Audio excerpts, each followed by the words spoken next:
So far we have studied about the applications of IR spectroscopy. Let us discuss about energy levels of harmonic oscillator, simple harmonic oscillator.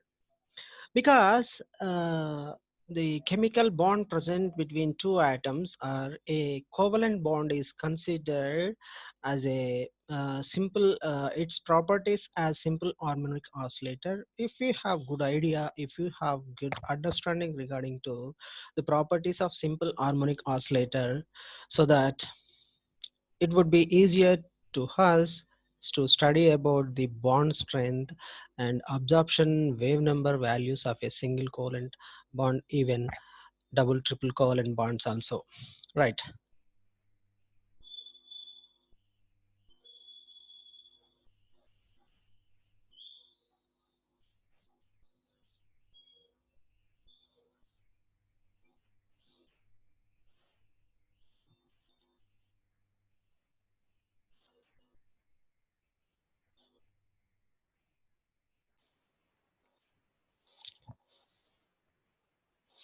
Here we can see the energy levels of simple harmonic oscillator, and this is the pendulum undergoing to simple harmonic oscillation or a simple harmonic motion. So you can see the GIF image of this pendulum. So oscillations that are happening in this case can be applied are a single covalent bond, how it is undergoing to stretching frequencies, or how a single covalent bond or the covalent bond present between two atoms is undergoing to stretching vibrations and bending vibrations, which are similar with the harmonic oscillator motion or harmonic simple harmonic motion. So here you can see, so this is the graphical representation when a object undergoes to a simple harmonic oscillation. So here these are vibrational level, ground state vibrational level, first excited state vibrational level, second excited vibrational level, third excited vibrational level. Even between vibrational levels we can also see the rotational levels.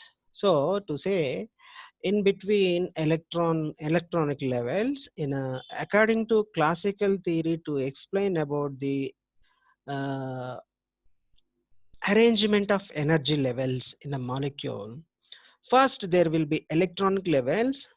Between that electronic levels there will be vibrational levels. In between vibrational levels we can also find the rotational levels. So how a pendulum is undergoing to simple harmonic motion, in this way the bond stretching or bond bending kind of vibration takes place. So if we have good idea regarding to the properties of this simple harmonic oscillator, uh, then we would be in a position to understand the stretching and bending vibrations that are taking place in a molecule by absorbing the infrared radiation. Let us move for the properties of a simple harmonic oscillator. Here you can see this is the atom. We can simply assume that this weight can be considered as a atom connected with a single covalent bond with another atom. So this is a covalent bond which is undergoing to stretching vibrations, here we can see, right? So what are the properties of this simple harmonic oscillator? Let us discuss. The oscillator's motion is periodic, and it is repetitive at a constant frequency. Repetitive, the continuous repetitive motion happens at a constant frequency. Frequency sla- once the energy is dissociated or energy is disconnected from that, then a slow kind of a periodic decrease in a motion takes place, and that object attains uh, uh, resting position. that object, object undergoing to the vibrations or simple harmonic motion, it will attains a resting position. So the oscillations are periodic in nature. Periodic in the sense the restoring force and the deformation force are the displacement, restoring force and uh, displacement. They are quantitatively related with one another. At the same time, the periodic motion or periodic changes we will observe in these two uh, properties, right? The restoring force within the oscillating system is proportional to the negative of the oscillator's displacement. For suppose this is the displacement, you see here it is, for suppose if it is a equilibrium position, the arrow or the mark here in you can find in an image. So if it is a equilibrium position, so here this is the displacement, and displacement towards the negative side and displacement towards the positive side from the equilibrium position. So here restoring force, here the object is moving, downwards. Whenever it moves to the downwards, the spring force always tries, it will be executed in opposite direction to take the object back, to take the art to bring the object back. That force is simply, we can call it as a restoring force. Restoring force. So that restoring force is proportional to the negative of the oscillator displacement. How much huge displacement is taking, displacement is performing by the object, which is proportional to the restoring force, but uh, that force will be in, that displacement will be in negative sign. So here you can see this is the displacement where the restoring force will act in upward direction. Let me annotate here.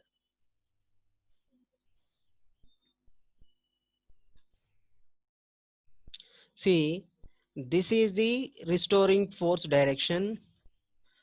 Here the object is moving downward. See, the object moving in downward. This is displacement and this is restoring force. So if more downward movement happens, then more restoring force will be generated, but this the restoring force generated in the object will be in negative direction to the displacement of a object.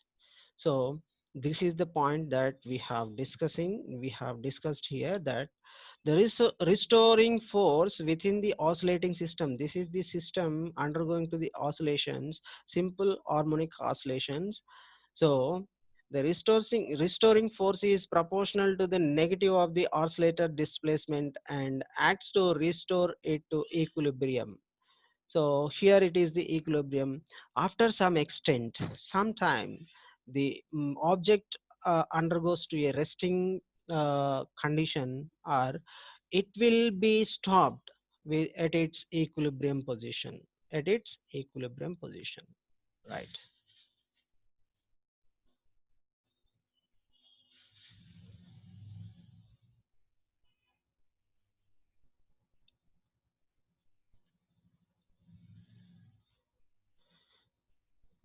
Right. Next, the velocity of the oscillator is maximum as it passes through equilibrium, and it will become zero as it passes through the extreme positions in the oscillation. So here it is the equilibrium position. So whenever the object crosses the equilibrium position, very near to the equilibrium position, then its velocity will be more. Velocity, the movement will be more whenever it attains the maximum point or extreme point, or how much the maximum displacement that was taken by the object, even in negative in the positive direction also. That is the extreme point where its velocity will become zero. Its velocity becomes zero. Let us see in a case of previous example. See, this is the extreme point. This is the extreme point to the right side, and this is the equilibrium position. Here the velocity of this object will be zero here, and the same position. This is the, at these 2 points, this is the point and this is the point. At these 2 points the velocity of the object will be zero, whereas the velocity will be maximum whenever it passes through the equilibrium position or equilibrium point, right? So the one more point is that the acceleration experienced by the oscillator is proportional to the negative of its displacement from the midpoint of its motion, from the equilibrium position also we can say. So acceleration, the vibrations are the kind of acceleration taking happening in the object.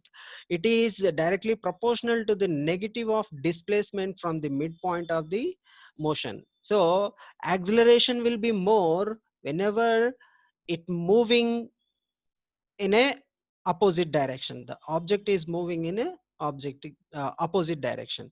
So here whenever it coming down, the acceleration will be more.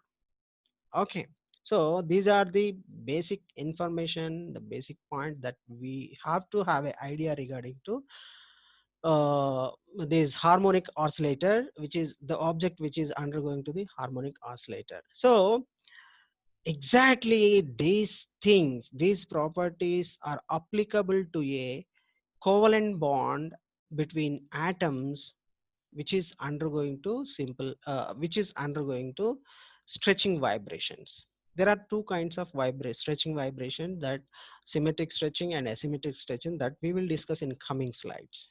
So according to classical theory, so the whatever the information we have studied, whatever the information we have studied in previous slides, that is exclusively regarding to the objects which are undergoing to the simple harmonic oscillation. But is a real covalent bond, is a covalent bond, is it undergoing to the simple harmonic oscillation at all conditions?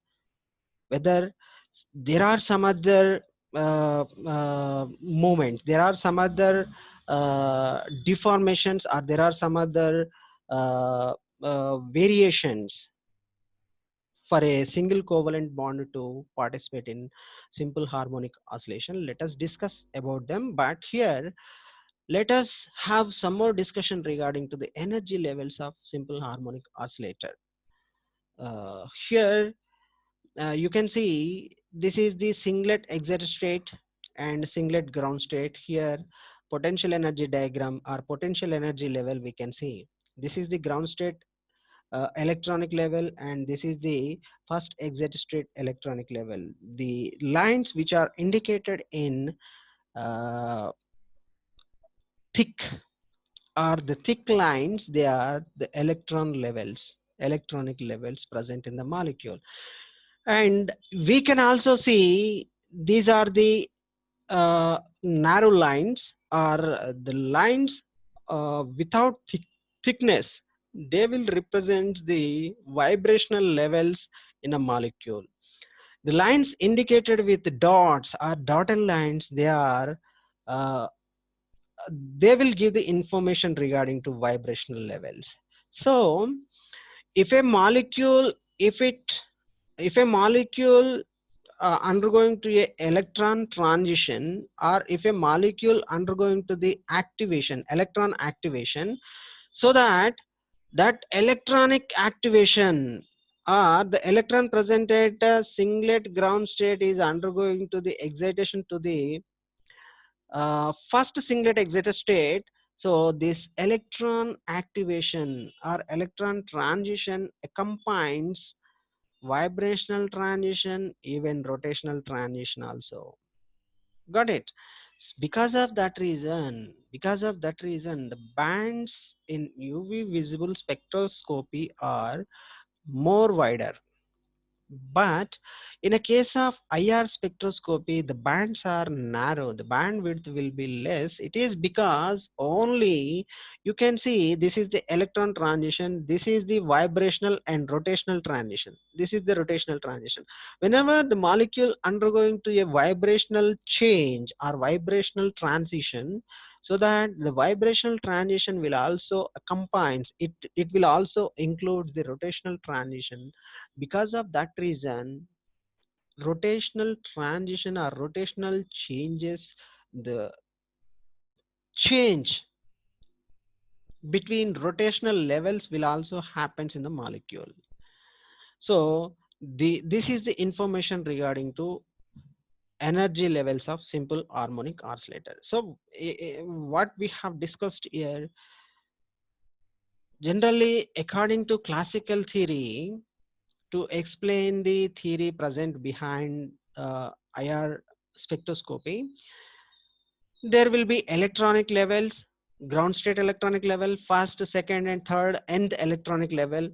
Between of that electronic levels, there will be vibrational levels. In between of that vibrational level, there will also be rotational levels. Once the molecule undergoing to the vibrational levels means, so there will be a change in rotational levels also. So infrared spectroscopy will deal with the vibrational rotational level changes of the molecule.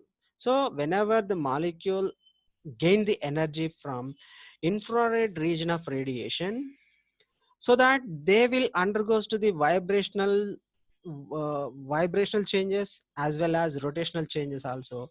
According to these vibrational and rotational changes, they will form the peak bands in spectra. That bands are characteristic to each and every functional group present in the molecule, so that we will identify the structure of molecule with the help of the bands formed in infrared spectra. Right.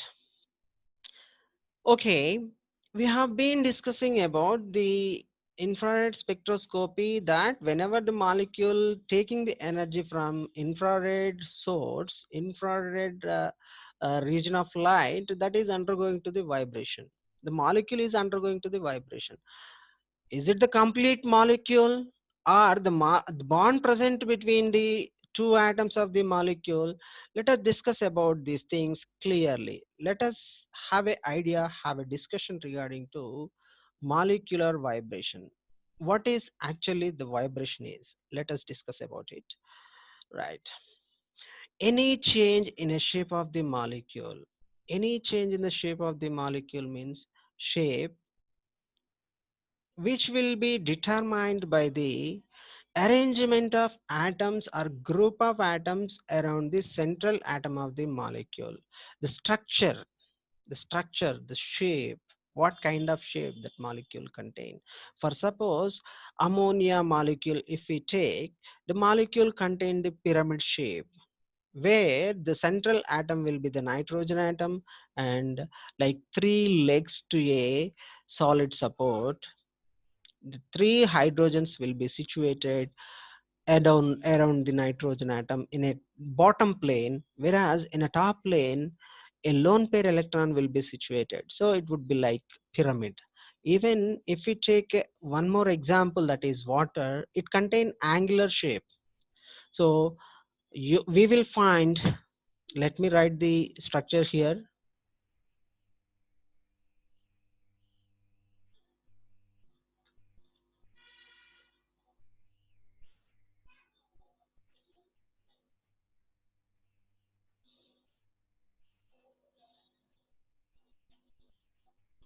Right, see, this is the water, oxygen. You can find two hydrogen atoms. See, this is one lone pair electron, and this is one more lone pair electron. Okay, so the angle is equals to 104 degrees 28 minutes. The angle is 104 degrees 28 minutes. So this is the molecule contain the angular shape. And if you see the ammonia, these are three hydrogen atoms around the nitrogen atom of the ammonia molecule. Okay, so they will be situated like three legs to the ammonia, keeping the nitrogen molecule in the plane. And here you can see the lone pair electron about to the plane of the molecule. So here it is triangle shaped one, and the triangle shape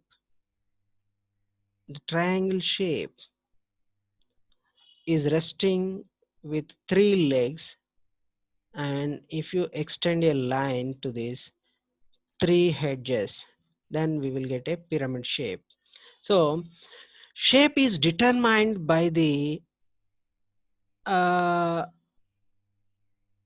position of atoms in the molecule. Position of atoms are group of atoms in the molecule. So if the position of an atom in the molecule changes, and that can be simply called it as vibration. We can simply call that change as a vibration. What kind of change is taking place?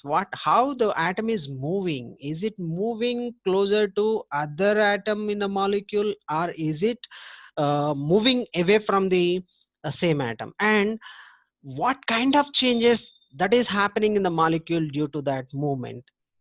Is there any bond angle change that is happening due to the movement of the atoms, or is there any bond length changes that are happening in the molecule due to uh, displacement, or due to displacement of atoms present in the molecule?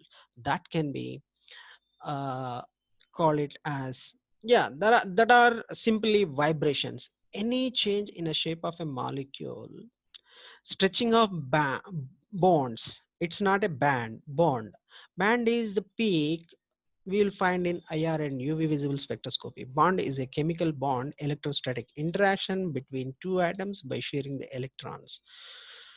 Bending of bonds, if during the movement of atoms present in the molecule, what kind of change that is taking place in a molecule? Is there any bond angle change? So that would be a bending vibration. Is there any bond length change? That would be a stretching vibration. Yes. Or the vibration can also bring a internal rotation around single bonds. Internal rotation around single bonds. So these properties, these kind of physical changes, if the molecule undergoes, then that would be a vibration. Or simply you can say, right here, periodic displacement of nuclei of atoms or groups from their equilibrium position called vibration. Periodic displacement of nuclei of atoms. Once the nuclei is moving away or moving closer to the another atom's nuclei, means simply it can be called as displacement. Or on overall condition, we will say that the atom is moving, not only the nuclei of atom, the atom is moving closer to the one atom, or moving away from the uh, other atom, we'll say. So that is also called as a vibration. Periodic displacement of nuclei of atoms or groups from their equilibrium position is called as vibration.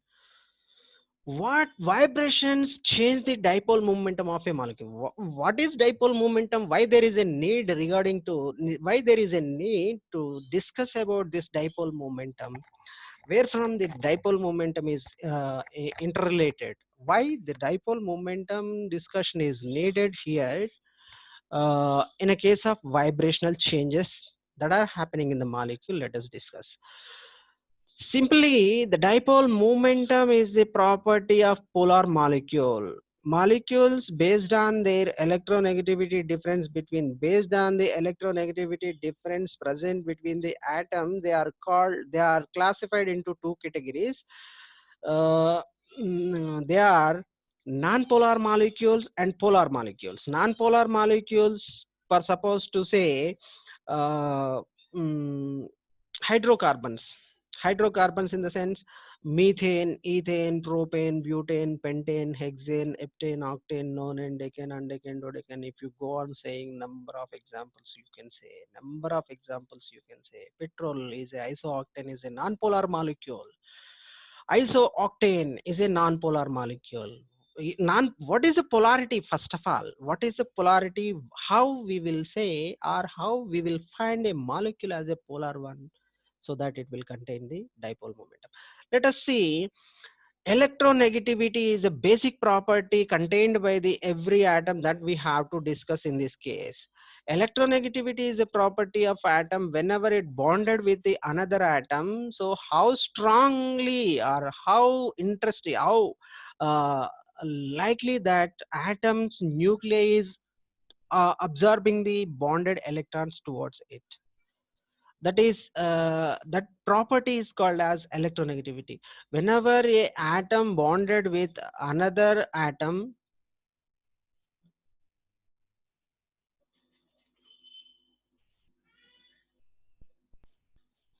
electronegativity is the property of a atom whenever it is bonded with the another atom. So how strongly the atom nuclei is absorbing the or attracting the bond pair electrons towards it. So here in a periodic table, fluorine atom contains the more and more electronegativity than other atoms in the periodic table. Generally, it is a periodic property that we have studied in intermediate.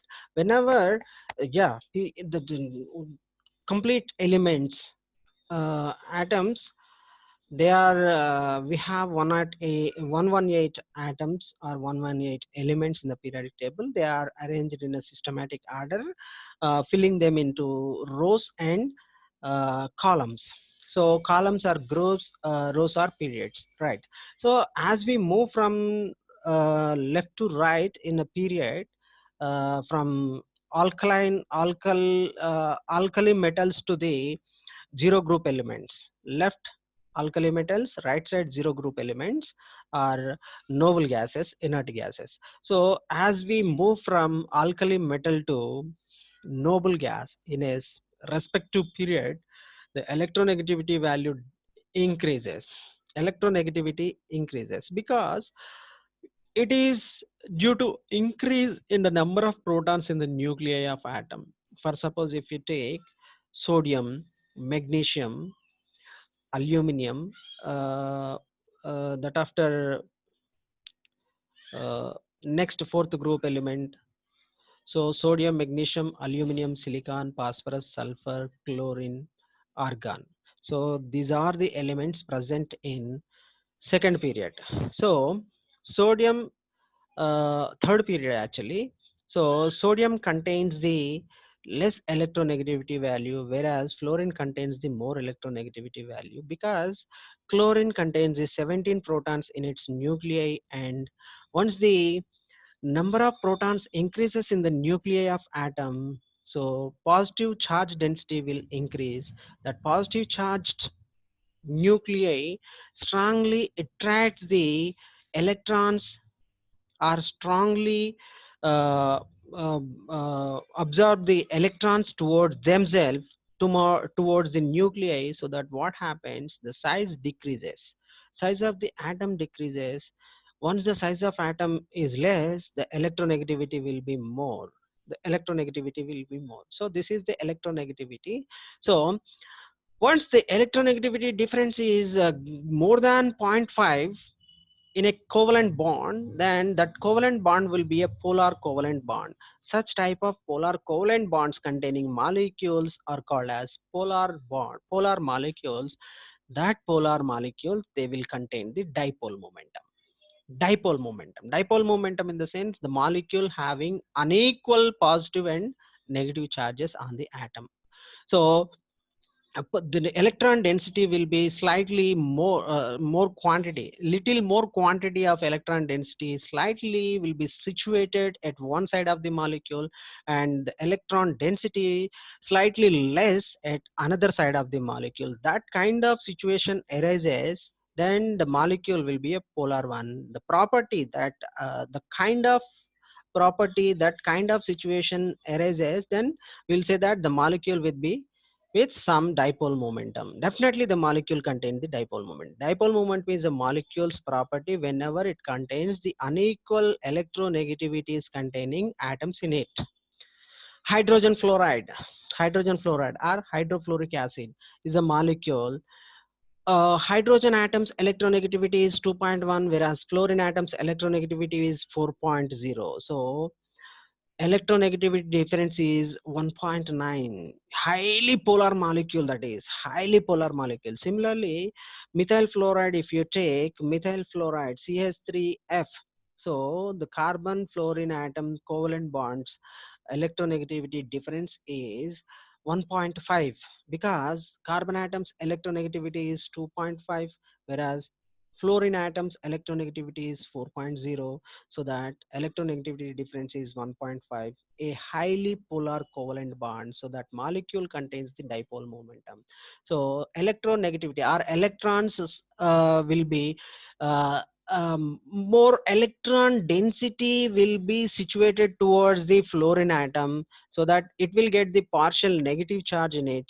A fluorine atom will get the partial negative charge on it, whereas carbon atom gets the partial positive charge. If this kind of partial charges are generated in the molecule, then the molecule will be a polar one. Molecule will be a polar one, so that molecule contain the dipole momentum. So what vibrations change the dipole momentum of a molecule? Change in the dipole momentum is definitely needed for the stretching vibration or bending vibration. Then only the infrared radiation will be absorbed by the molecule. So, asymmetrical stretching or bending and internal rotation change the dipole momentum of a molecule. Asymmetrical stretching or asymmetrical bending also, they will change the dipole momentum of a molecule. Even internal rotation will also change the dipole momentum in the molecule. So, dipole momentum, what kind of vibration they uh, bring the change in dipole momentum value of that molecule, so that there will be the mm, band we will find regarding to that vibration in IR spectroscopy. Symmetrical stretching or symmetrical bending, they won't change the dipole momentum change.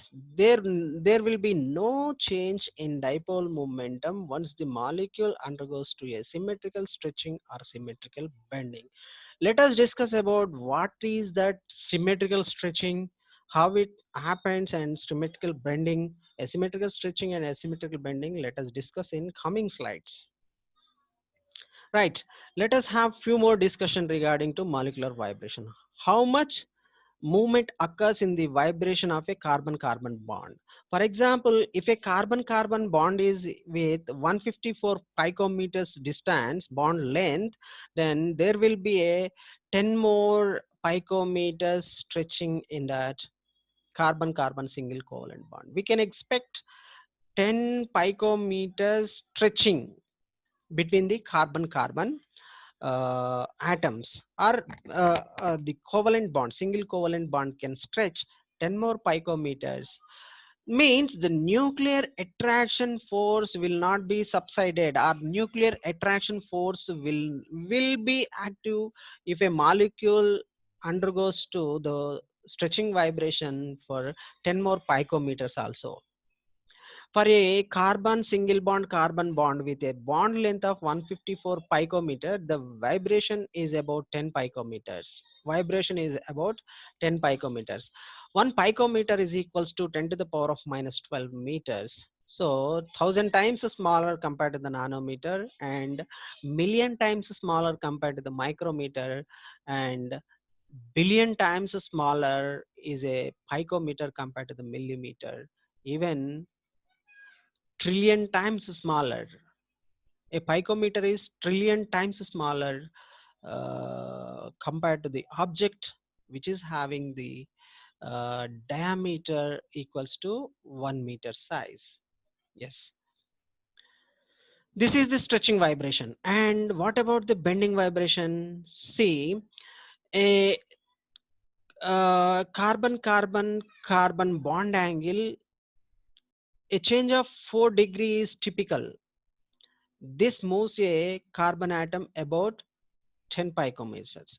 Oh, a stretching carbon atom, carbon carbon single covalent bond, if it is undergoing to the stretching of 10 picometers, then it will bring a 4 degree bond angle variation, a 4 degree bond angle variation between carbon, carbon and carbon. So to identify the angle, there have to be 3 points. There have to be 3 points. So in that, that is the case in the mathematics. If a molecule contain three atoms, for example, hydrogen, carbon and hydrogen, carbon, carbon and carbon, carbon, nitrogen and oxygen, whatever the molecules may be. So to identify the angle, there must be three atoms, right? Wavelength of electromagnetic radiation. What wavelength of electromagnetic radiation is involved in causing vibrations in a molecule? Yes, that is, we have discussing that infrared radiation is, it will causes the vibration in the molecule. Electromagnetic radiation causes vibration in the molecule. Wavelength from 2500 to 15,000 nanometer. 2500 to 15,000 nanometers are 2.5 to 15 micrometers wavelength containing radiation. It will bring the vibration in the molecule. How does the mass influences the vibration? Yes, the mass of atoms. The mass of atoms bonded with a single covalent bond is a big matter, is a big matter that we have to definitely discuss, because it is internally related with the wave number that is going to be observed by the single covalent bond for its vibrational and rotational frequency, vibration and rotation. Yes, so the mass of the bonded atoms is more, then what happens, less vibrational frequency or wave number is required to uh, undergo that bond present between that huge mass containing atoms. The greater the mass, the lower the mass wave number. Mass is inversely proportional to the wave number which is required, the wave number which is required for the vibration of that single covalent bond between greater mass containing atoms. Right. Iodine and iodine. Iodine, it's a element belongs to halogen family. There will be fluorine, chlorine, bromine, iodine. So fluorine is an element belongs to second period, whereas chlorine, bromine, iodine, they belongs to third, fourth, fifth periods. So fifth period, in the sense the atom contain five shells. How many shells? Five shells. So five shells means the distance from the nucleus to outermost shell will be more. At the same time, the atomic number is also more. Once the atomic number is more, means the number of protons in the nuclei will be more, so that atomic mass will also be more. Once the atomic mass is more, then uh, that molecule, the iodine molecule, will uh, undergoes to the vibration at lower wave number, at lower wave, less amount of energy is needed, as the absorption wave number and atomic mass, they are inversely related with inverse proportional relation with one another. For suppose if you take hydrogen molecule, hydrogen element, the atomic mass will be very less. To happen to the molecules to undergoes to the vibration, it requires more energy. Means atomic mass is less, wave number is more. Yes. So we have to discuss about typical IR spectra, how it would be, and what kind of vibrations how many different types of vibrations are there, and qualitative relationship with force constant that we have to discuss. We will discuss about that in coming classes. So whenever the molecule absorb the infrared radiation, that is from 12,500 to 15 centimeter units, or it is from zero point 0.8 to 200 micrometers, the rotational transitions have small energy difference that already we have discussed previously. So they requires less energy. If a molecule undergoes to a rotational transition, it requires less energy. Vibrational transitions occurs at high energy because the energy difference is more. Sometimes rotational as well as vibrational transitions also combinedly occurs in the molecule. Therefore, according to that combined change in a rotational levels and vibrational levels will be appeared as overtone signals in infrared spectra that we will discuss in coming class. So far we have studied about applications of IR spectroscopy in this class, and energy of energy levels of simple harmonic oscillator, and how the simple harmonic oscillator or simple harmonic oscillatory motion is related with the bond stretching and bond bending. And we have also studied about the properties of simple harmonic oscillator. um, that after we have discussed about vibration, what a vibration exactly is, and what kind of changes that will happens during the vibration of atoms or molecules in bonds in the molecule. uh, we have also studied about the application, that is mass relation with absorption wave number. Mass of the atoms, how the mass of atom influences the absorption wave number in infrared spectroscopy.